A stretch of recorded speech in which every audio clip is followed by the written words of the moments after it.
पुण्यात्म्यांच्या उदरी त्या सद्गुरू सत्तेनं कृपा प्रसादित केला. ते आपण उपस्थित असणारे सर्व बंधू आणि भगिनींनो, आपल्या परम सौभाग्याला प्रथमतः वंदन करतो की आपल्या जीवनामध्ये वर्तमानातला हा अधिक मास, हा पुरुषोत्तम मास खऱ्या अर्थानं सफल होतोय. कारण आत्ताच आदरणीय बाबाजींनी सांगितल्याप्रमाणे 7 दिवसांमध्ये सप्त ऋषींची उपस्थिती या सोहळ्याला लाभली आहे.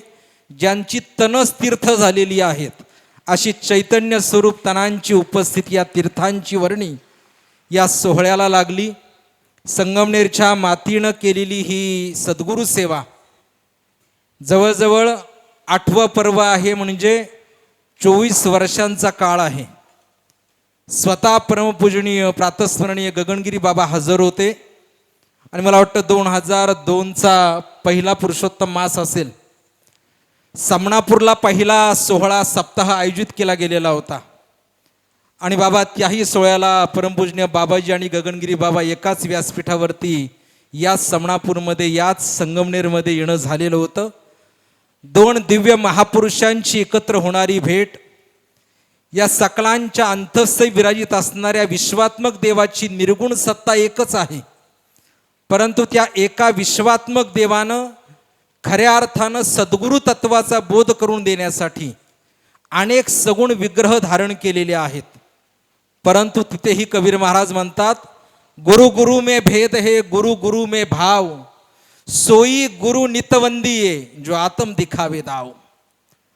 आज गुरुत्वाच्या नावाखाली, गुरुत्वाच्या अधिष्ठानाखाली खऱ्या अर्थानं देहातील चित्तातील 6 विकारांना अधू करून जो साधू हृदयस्थित असणाऱ्या परमात्म्याचं ज्ञान जीवाला करून देतो, त्याला सद्गुरू असं म्हटलं जातं. माऊली सहज बोलून गेले, मज हृदयी सद्गुरू जेणे तारीला हा संसार पुरू. अखिल विश्वाचा अनंत कोट्यावधी ब्रह्मांडाचा नायक सद्गुरू रूपानं माझ्या आत्मस्थ आहे. तो विश्वाचा देव आहे, त्याचं नाव आहे आत्मा. त्याच आत्म्याचा जो संस्कार करतो, त्या आत्म्याचं जो ज्ञान देतो, त्याला सद्गुरू असं म्हटलं जातं. आणि जीवात्म्याला ज्या वेळेला परमात्म्याचं ज्ञान मिळतं, त्याच वेळेला त्याचा आत्मोद्धार होतो.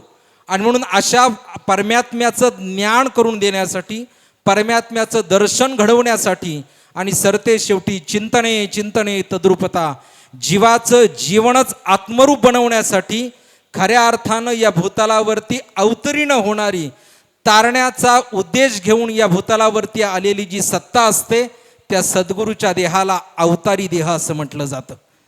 सद्गुरू गगनगिरी बाबांच्या रूपामध्ये याच परमसत्तेनं अवतारी देह धारण केला. आज बाबाजींच्या रूपानं या ठिकाणी आलेली ही अवतारी सगुण विग्रहाची सेवा हा केवळ 7 दिवसांचा सोहळा नाही, तर हा निश्चित आत्मचैतन्याचा महोत्सव आहे. आज बाबाजी देखील या ठिकाणी गुप्त रूपानं हजर आहेत, यामध्ये तिळमात्र शंका नाही. कारण त्या 2 गुरुबंधूंची आज या व्यासपीठावरती भेट आहे. आज आत्मिक अमृत दृष्टीनं या ठिकाणावरनं होणारी महापूजा ती आत्मनिवेदनाची आहे. आणि स्वतः बाबाजी आपल्या अवतार कार्याच्या काळामध्ये अखंड आत्मस्थ राहिले. या 2 महापुरुषांच्या भेटी गुप्त रूपानं तपोकालामध्ये क्षेत्र गगनगावड्यापासून अनेक वेळेला झाल्या.